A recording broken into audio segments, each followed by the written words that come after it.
We're in the Gemara on the bottom of Daf Pei Hey Amud Beis, 3 lines from the bottom. So in the Mishnah, it said, Rabbi Yehuda Omer, Im Yesham Tfisis Yad V'chulu. So we're talking about the din of Eruv Chatzeres, when many people are living in the same chatzer. And if you have different houses, so Rabbi Yehuda says in the Mishnah that, after all of that, they hung up. Okay, so the Mishnah says, sorry about that. The Mishnah says that Rabbi Yehuda holds that if in the other houses that are sharing the chutzner, there's a tfisis yad of the owner. Let's say an owner rents out houses in one courtyard. But he rents out the houses and he has rights to come in. He keeps his own items there. So then they're not going to ask on him to carry in the chutzner because he has rights to go into their house. So the Gemara says, Heichi domi tfisis yad. What is an example of tfisis yad, which is that the owner is able to enter into the house? The example for this is, or Ben Bunyas. And Ben Bunyas was an individual that was very rich, and he had a lot of houses in the courtyard, and he rented out or he borrowed for people. They should be able to use the house, but he also had so many of his own items that he left in the house. So therefore, even though they're renting the house, they don't ask it on him to be able to carry in the chutzner. So the Gemara says about this Ben Bunyas now. Ben Bunyas also lekamei de Rebbe. He came in front of Rebbe.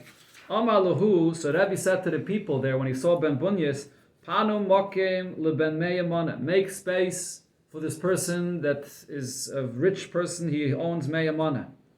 Asina shachrina. Then another person shows up. Amar lahu, so the people that were there said to Rebbe, Panu mokim leben masayamana. Make place for this person that is even richer. He deserves more honor than Ben Bunyas. Amal lafan of Rabbi Shmuel bar Rabbi Yosi. So Rabbi Shmuel bar Rabbi Yosi says to Rabbi, Aviv Shalzeh, this Ben Bunyas, his father, and his name was Bunyas, Yeshloi elef sfinis bayam. He owns 1,000 ships on the sea. Ukenegnon elef ayaris bayabasha. And he also owns 1,000 cities on the land. In other words, he's extremely rich, so he deserves more honor than anyone else. So Rabbi said, Amaloi, l'kishatagia etzel aviv. Rabbi tells Ben Bunyas, when you come to your father, and Marley, tell him, Al teshagreyu bekelim alalu lufanai. Don't send him, and he came in front of me dressed so casually in such a way that I didn't know how rich you are. If you're so rich, then you should be dressed properly, that I should know that this is a very rich person, and I'll give him the proper honor that he deserves. Interesting. The Meiri over here says that you see in this Gemara, what's Rebbe trying to point out? That a person that's rich should dress in clothing that it should be noticeable. A person has to be ostentatious, that everyone should notice that he's rich. That's not what he meant. So the Meiri here has a whole big arichas, and he says, when a person has money, instead of investing your money in food and in things that are not valuable at all, invest in being dressed like a mensch. You should come dressed, even if he came in dressed like in rags or whatever. He came dressed in such a way that you couldn't notice that he's rich. So invest it in things that have more value, not in. He brings the Gemara, the famous Gemara that Rabbi Yochanan said, "Money mechabdusa." That a person's clothing give him honor. A person eats. You invest all your money in things that have nothing to it, that doesn't give you anything. But a person should invest in things that have more value. That's what the Gemara is saying here. And the Gemara concludes, Rebbe Mechabed Ashirim. We see from this story, it's a famous line in the Gemara, that Rebbe gave the honor to rich people. Rabbi Akiva Mechabed Ashirim. Rabbi Akiva also honored rich people. And the reason is, Kididarish Rabbe Bar Mari, or Rabbe Bar Mari. The Pasuk says, Yeshiv Olam Lefnei Elokim. The world is settled in front of Hashem. Chesed ve'emes man yitzeruhu. Who is it that keeps kindness and truth? So the Gemara darshans, what does this pasuk mean? When does the world settle and the world will exist? When you have the chesed that's being done, and the Gemara, as Rashi says, darshans the word man as mezainis. When you do chesed and you give mezainis to people, you give tzedakah, that's the kiyum of the world. So from Rashi it's mashma, so the reason why Rebbe and Rabbi Akiva would be mechabed ashirim is because the world stands on them. They're the pillars of the world. Their tzedakah that they give, the whole world stands on them. Rabbi Hananel says a little bit differently, that he was mechabed them because of the great ma'asim tovim that they do. Because the fact that their world stands upon them means that they're doing so much Ma'asim Tovim. So he was respecting them, giving them the honor for their Ma'asim Tovim. But still, this is a famous Gemara. It says, Rebbe Mechabed Ashirim. So even if it's true that Rebbe valued everything that they did, but Mechabed Ashirim, he gave them honor, seems to be like he's giving Kavod Ashirim because he wants to get something from them. So what this lashon of Rebbe Mechabed Ashirim, there's a lot of pshatim of this. If you look here on the side of the Gemara, in the Gilyon Ashas from Rabbi Kiva Eger, he brings up pshat from the Maharil, which is always quoted by the Ramah, Menegeit Menhagim, and so on, from the earlier Paiskim. So the Maharil says that Rebbe himself was very rich, and extremely rich actually. And Rebbe wanted to be Mechabed Ashirim because Rebbe wanted that he should also be honored as a rich person. But why? Not because Rebbe wanted to be honored because he was rich, but because Rebbe was such a big Talmud Chacham, and he knew that people are honoring him for his learning Torah. He didn't want to use his greatness of learning Torah to be honored for that purpose. It brings the Mishnah in Pirkei Yavis not to be mishtamish b'kisra shel Torah. He didn't want to be honored for his Torah. He wanted to be honored for his riches. So therefore, he would honor rich people. So he'll also be honored only for his riches and not for his Torah that he learned. That's the pshat of the Maharil. The Rebbe, in a few places, in letters and sichos, speaks about this Gemara, Rebbe Mechabed Ashirim, and the Rebbe would say that if the Eibishter makes somebody rich, what does that mean? That means that he has tremendous kaiches. A person that is rich and has more abilities to use and influence and so on, means that the Eibishter sees in this person a great potential of huge kaiches that he has. And if therefore Rebbe is being Mechabed the fact that this person has tremendous kaiches, tremendous gifts that the Eibishter gave him. That's what the Rebbe was Mechabed in these individuals. Okay? Yeah, this is it. This is the Gemara. Sagt the Gemara weiter, going back to the halacha of Erev Chatzeris. When you have different houses in one chatzer, but you have houses that are being rented out.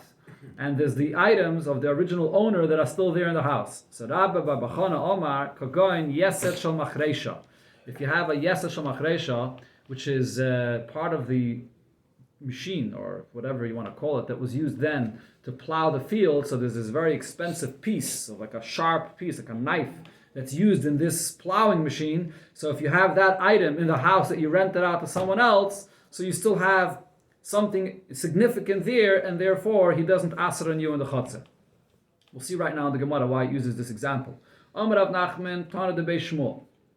Davar anitl b'Shabbos. If the owner still keeps things that he's allowed to take out on Shabbos that could be removed on Shabbos, so then Eiser. So then the fact that you rented it out to this person, it will aser on you. Because he has his own place, you have your items there, this person can throw it out on Shabbos. The person renting your house can throw out your stuff on Shabbos. But if it's a davar she'enei nitl b'Shabbos, but if the owner keeps things there, like this example we just said, Yeset Shal Machresha is something which is muktzah. We learned this in Shabbos. It's muktzah machmas chesar and kiss. It's a very expensive item, and it's muktzah. So if it's something which is muktzah and you can't take out, then ein aiser. Even though he's renting from you, it doesn't aser because you have your expensive item there that's not going to be removed in Shabbos. Tanya Nami Yachid, we learned this in Abraisa, Yesh Le Tevel.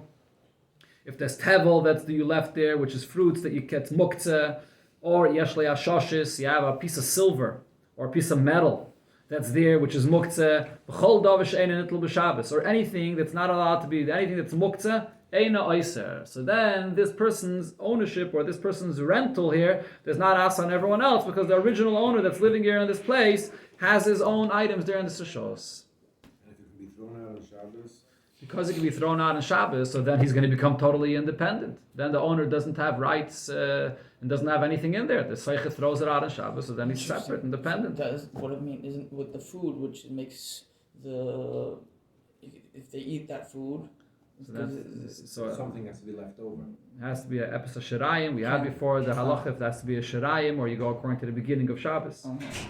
Zok the Mishnah. In any house, in any different houses that they must leave out in. We're talking about a renter. Here we're talking about a renter, a shoyel or a seicha. Right, A person that's a shoyel or a seicha. That's and the original owner leaves something in the house that belongs to him. Without permission, it seems like. Without permission. What do you mean without permission? You're saying. Okay, I don't know if it's without permission. But still, if it's throw it out temporarily, he'll put it out. He'll put it outside. Maybe then afterwards he'll put it back in. Sagt the Mishnah, Hamaniach Beisai V'halach lishpais be'ir acheres. We had this Mishnah before. So you have people that are living in a house in a chutzner. And one of the people in one of the houses left before Shabbos. And he went for Shabbos to a different city. Echad Nochri, whether it was a guy living in this courtyard, Echad Yisrael, whether it was a Yid, Hareze Oyser. Even if he's not present there on Shabbos, it doesn't matter. According to Divrei Rab Meir, Rab Meir holds that if you have all these houses in this chutzner, the owner of the house does not have to be present in order to asar on everybody else to carry here in this chutzner. Even if he left on Shabbos, it's still asar. Rabbi Yehuda says, no, Eina Oyser. If he's not present, so then he doesn't asar on anybody else because his dwelling does not count. He's not there. He's not present. Rabbi Yossi says, and it makes a difference if it's a Yid or a guy. Nachri Oyser, a guy that left before Shabbos, he will asar on everybody else. Yisrael ein Oyser. If the Yid leaves, then he doesn't. Why not? She'ein derech Yisrael lovay b'Shabbos. A Yid that left before Shabbos, he's not coming back during Shabbos. Left, he's not coming back. A guy will travel on Shabbos, he'll come back on Shabbos, so therefore it's very likely that the guy will show up on Shabbos, so you have him there, present on Shabbos, so he's going to ask it on everyone else. Shimon is the most stringent about this. You left your house before Shabbos, and you're going to your daughter that lives in the same city or in the same neighborhood. You're going to your daughter for Shabbos, in the same city, he doesn't ask it on the other people. He already made up his mind that he's leaving for Shabbos and he's not coming back. So therefore, he's not going to ask it on anybody else. So the Mishnah mentioned it. The Gemara picks up on one detail of what Rab Shimon said, that a person leaves his house before Shabbos and he goes to his daughter. Why dafka to his daughter, not to his son? Very interesting Gemara. First of all, we say halacha Rab Shimon. We pasking like Rab Shimon, dafka the person went to his daughter and not to his son. Dafke bitay, but it's talking particularly if a person left to his daughter for Shabbos. If a person left to his son, we don't say this. Why not? The Amri Inchi, there's a saying that people say, Novach boch kalba, if a dog, which is a male, is going to bark at you, don't be concerned, you could still enter. Novach boch guryaisa, if there's a dog, a female that barks at you, so then puk. Get out of there. There's no place for you. This is a mashal, and what this means is, if you're going to your daughter's house for Shabbos and you get into a fight with your son-in-law, don't worry about it. You don't have to leave. Because your daughter, she's the akeres habayis, she's the anchor of the home, and you can stay there for Shabbos, everything will be just fine. But if it's your son, and it's your daughter-in-law that you get into a fight with, so then you're going to be leaving for Shabbos. So therefore, in such a case, we're still chayshish that he's going to go back home, and therefore you're going to have to make an Eruv Chatzeres. Yeah. Sagt the Mishnah, boir shebein shtei chatzeres. You have a boir, a pit filled with water that's between two courtyards. Ein memalam mimenu b'Shabbos. So the people of both of these courtyards are not allowed to use this pit that's in the middle to fill up water from it on Shabbos. Elem kain osaloi mechitza gevaya asarat tfachim. Unless they made a mechitza in this bayr that's tall 10 tfachim. So let's take a look in the picture to see exactly where this bayr is positioned. So in back of the Gemara, you got pictures if you want to see. This is two chatzeres side by side to each other. This is picture Tov Tzadik Dalet. Okay, so you have a bayr that's half in one chatzer and half in another chatzer. So you're not allowed to fill water from this bayr on Shabbos. What's the issue here? What's the problem of using this bayr on Shabbos? So there's actually machlokes. There's two reasons of what the issue could be. One issue is, we had already before, anytime you have two chatzeres that have each one a private use, and then you have an area that has a joint use. If there's an area that has a joint use, they have to make an Eruv Chatzeres. If they did not make an Eruv Chatzeres, they can't use this area that has a joint use. So this bayr has water which has a joint use to it. That's one issue. The other issue is, this bayr, half of it is in one chatzer, half of it is in the other chatzer. So, and the water mixes together. So even if you could use the water which is in your chatzer, but you can't use it because of the water that's in the other guy's chatzer. You can't carry from one chatzer to another chatzer without an Eruv Chatzeres. So this bayr, which is half in one chatzer, half in the other chatzer, you can't carry in it unless you make a wall. And now there's going to be a big argument here, a few different opinions, exactly where that wall has to be made. Bein milmata, So now this wall has to be whether down inside the bayr. We'll see soon in the Gemara exactly the definition of mulmata, below. Bein mitoich oignoi, or it has to be inside the rims of the bayr, even though it's not down below, but it has to be inside a wall, inside the rims of the bayr. Rav Shimon Gamliel says, Beis Shammai yoimrim, Beis Shammai say mulmata. You have to make a wall on the bottom of this bayr. As I said, we'll see soon exactly what mulmata means. Beis Hillel yoimrim, Beis Hillel say mulmaila. You can make a wall above, not at the bottom. Amar Rabbi Yehuda is actually even more lenient. Loi tehei mechitza gedayla min ha'kaisel shebeneim. Any mechitza that you make inside of the bayr will not be any more effective than a wall that you build in your chutzah going above through this bayr, like you see here in this picture. Right? There's a wall that's from the chutzah, the wall from the chutzah itself that goes above the bayr. So Rabbi Yehuda's opinion is that wall is good enough. You don't have to build an extra mechitza inside the bayr itself. The wall that's above the bayr, separating the two properties, is good enough. And as we'll see in the Gemara, Rabbi Yehuda is based on the din of good achis, that because there's a wall on the top, so we consider it that it goes all the way down to the bottom, even though physically it doesn't. That's the halacha of good achis, that in halacha l'meish misina, that it's as if it goes down to the bottom. Okay, so now the Gemara will explain what the Mishnah meant when it said mulmata, then it said mulmaila. What's the definition of mulmata and what's the definition of mulmaila? Good achis only for a certain amount. The what? Good achis is a certain amount. How much is good achis? No, all the way to the bottom. All the way to the bottom. There are some cases that we don't use good achis, but over here Rabbi Yehuda holds that we use good achis. Amar Ravuna says lamata means lamata mamish. Lamata means below, literally, meaning you have to make a wall that's right near the, or inside, not only inside the bayr, has to be inside near the water. So let's look at this picture over here. Cut out from the phone connection. What could I do? I know, we had a technical difficulty, so he's going to have to listen later, I'm sorry. So we have over here in picture Tov Tzadik Hey. See it? Picture Tov Tzadik Hey. So you have the example of Lamata Mamish. So there would be three options of where you could put the wall for this bayr. Either the wall is above the bayr, like the wall of the chutzah itself, or the wall is inside the bayr, but it's not inside, right where the level of the water. But Lamata Mamish means you have to put that partition inside the bayr by the water Mamish, not inside the bayr.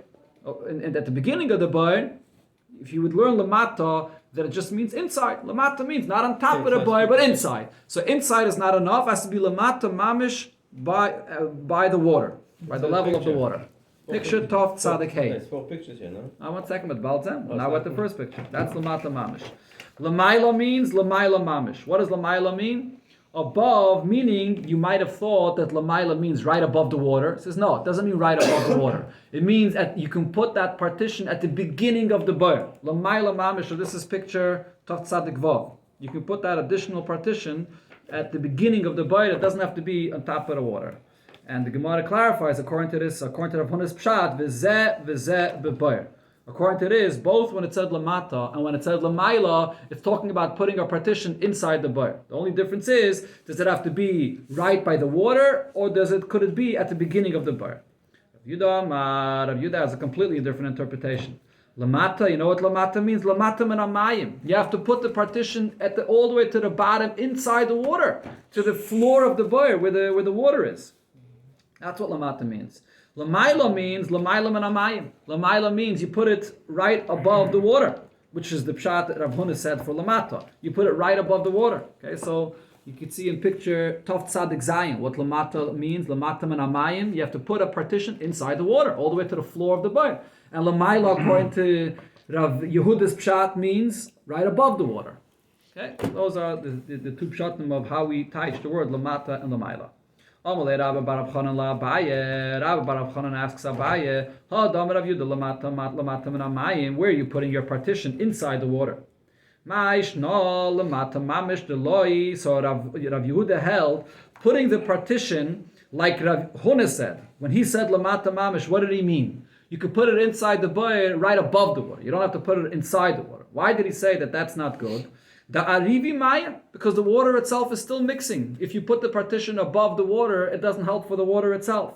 So Rashi and Taisus both explain the point of this partition is to make a heker, to separate, to make a recognition, to separate the two parts of the water for this chatzah and for the other chatzah. So Rav Yehuda held putting a partition above the water is not effective. So if that's not effective because it's above the water and you don't have a proper heker, if so, Lamatom and amayim nami, if you're putting a partition inside the water, ha'arevi maya, it's also not noticeable. If you look in the picture, Tav Tzadik Zayin, you put your partition inside the water. Your partition is submerged inside the water. You don't even see the partition. So what's the point of it here? Amalei, so he answered him, like Shmila Chodam Rav Yudah Amarav. Did you not hear what he said? The Motaba Mishum Rav Chia. He brought in the name of Rav Chia, Tzarech Sheyiru Reishan Shalkanim Lamaylam and Amayim Tefach. You can't have this partition that's submerged in the water. It has to be sticking out at least one tefach. So yes, it has to be in the water, but it also has to be sticking out a tefach. So that creates that noticeable partition between the two parts of the water. So similarly, he also asked a question regarding the interpretation of Lamaila. Lamaila Manamayim, that you put a partition above the water. If you would put the partition at the beginning of the pit, and it's not level to the water. So that's not good because it's not noticeable, that it's not making a noticeable partition for the water. Even if you're putting it deeper inside the pit, but it's still above the water, the water is still mixing and there's no noticeable partition in the water itself. So again I answered him similarly. Did you not hear what Yaakov Karchina said? Even if you could put it above the water, but it does have to be submerged in the water, at least not submerged, it has to go into the water at least one tefach. So according to Rav Yehuda, they don't have a picture for this, but according to Rav Yehuda, the opinion that says that you have to put the partition inside the water, it has to stick out a tefach, and the opinion that says that it can be right above the water, it has to be in the water at least one tefach to create a proper partition. So in other words, you can't rely on a partition above the water. Partition has to be, according to both opinions, the partition has to be inside the water. Question is, to what extent? That's the machlokes of Beishamai and Beisilul. Okay. Talking about Avaita, Ve'elo, Hodom, Rav Yudah, so now Rav Yudah said, Koire arba materes b'chorbe. If you have a koire, if you have a cross beam that's 4 tfachim wide, so if you're under that area, it's going to be matter in the chorva. What are we talking about? So take a look and picture Tov Tzadik Tes. So here you have a chorva, a broken down house, which has little remnants of some walls and some beams. And on one of the sides, you have a beam, a cross beam going across from one wall to the other, and the width of this beam is 4 tfachim. If you're standing right below that beam, there is the halacha of good achis. There's imaginary walls that come down, just like when you're below a roof. We learned this a few times in Shabbos. When you're below a roof, so it's as if there's walls surrounding you. Even though there's no walls, but there's a pit tikra yored v'saisim. It's as if you have walls surrounding you. So when you're below this beam that's 4 tfachim wide, it's like a little roof. And that's enough to consider it to be as if you have imaginary walls coming down and enclosing you inside. That's what Rav Yehuda said. Now, similar to this, Rav Nachman Omer Rabba Baravua, so he said that you could apply the same thing also regarding the pit of water that we're talking about. Koira arba materes b'mayim. The same thing also if you take a plank of wood that's 4 tfachim wide and you put it on top of this pit of water, so then it's also going to be matter by the water. So look and picture Tov Kuf. Okay, so over here you have this pit between the two chatzeres. Instead of having a wall on top of it, or instead of having a partition inside of the pit, you just put a plank of wood that's 4 tfachim wide, and that plank of wood creates a mini roof on top of it in that area, and it's as if you have a mechitza coming down inside the bar. That's what he said.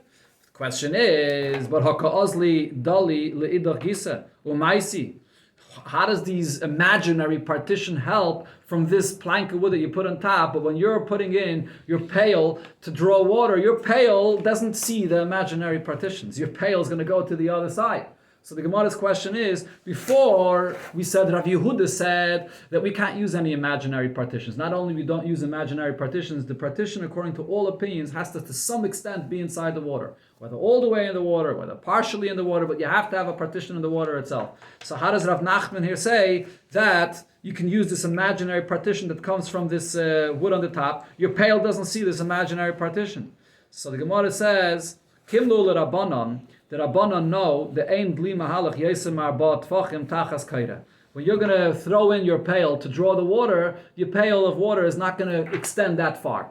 It's going to go into the area that's on your side of the person that he's throwing the pail in. It's not going to go so far away to the other side of the plank of wood that's on the top. So therefore, we're not concerned that your pail will go to the other side. So that's a good partition. Still doesn't see. Oh, fragt the Gemara. Tachas kaire mia ha'revi maya. Who cares if your pail won't go to the other side? But even under the kaire itself, the water is still mixing. There's no, according to Rav Yehuda, you have to have a real mechitza, a physical mechitza that's nicker inside the water itself. So how does this imaginary partition help from the top? It was always mixing. Before it wasn't a full wall.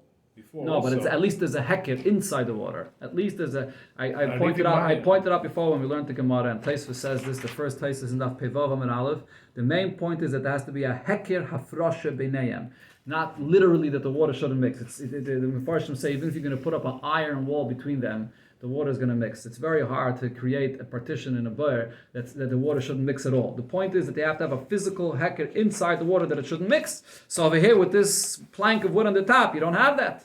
That's the Gemara, you're right. Rav Nachman does not follow Rav Yehuda's opinion. That's how Rashi explains the Gemara. Ela mishum dekalu she'ikilu chachamim b'mayim. When it comes to creating a partition for water, the chachamim were especially lenient to rely on such a kind of mechitza.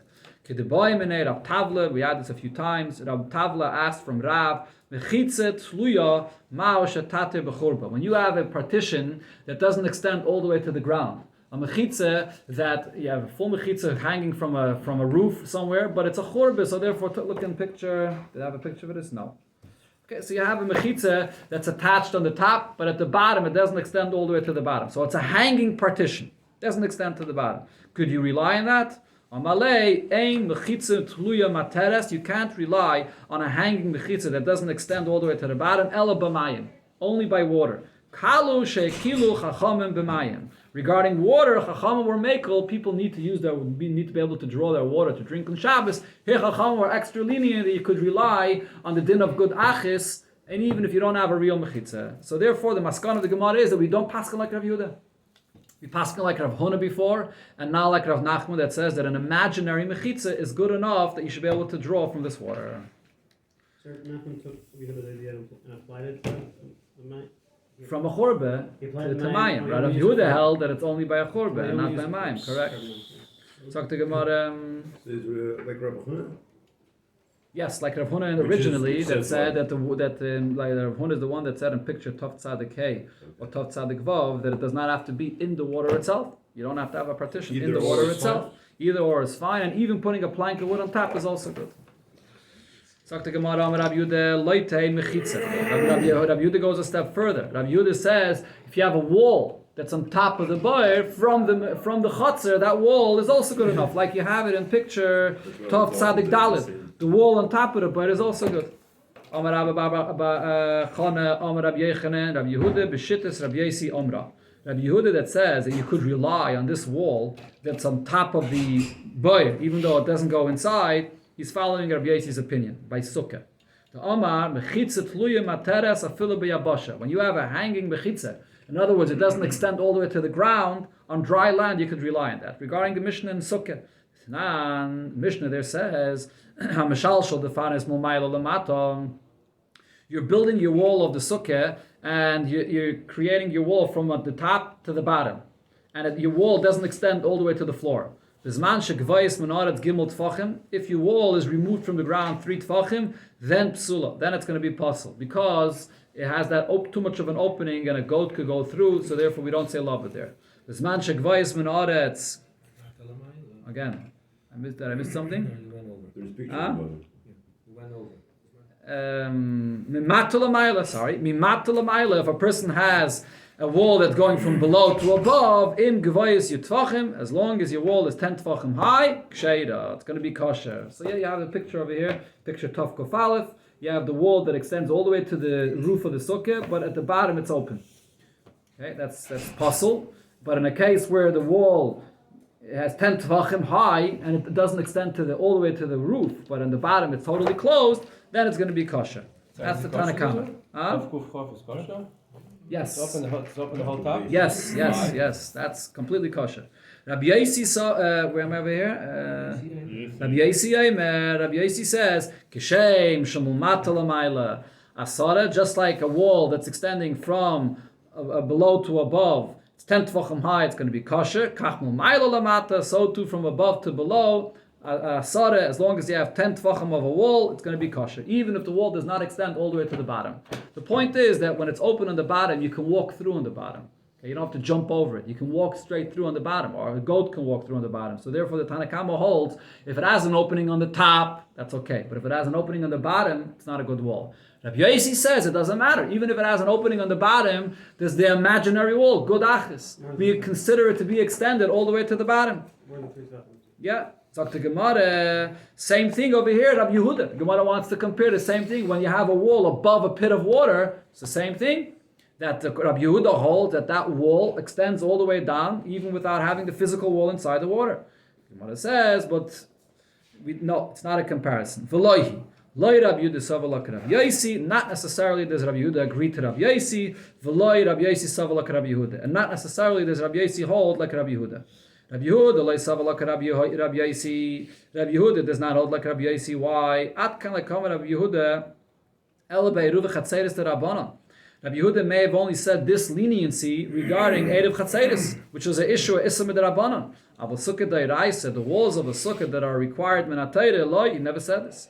On the other hand, we could say that there's a stringency over here regarding Erev Chatzeres, and Rabbi Yosi does not hold like Rabbi Yehuda. At kan like Rabbi Yosi elu b'sukkah the Isser Asehu. In sukkah, it's a mitzvah saseh. You must eat in the sukkah. If you eat outside the sukkah, you're being over on a mitzvah saseh Menatayre. Aval Shabbos, so it's only an asay.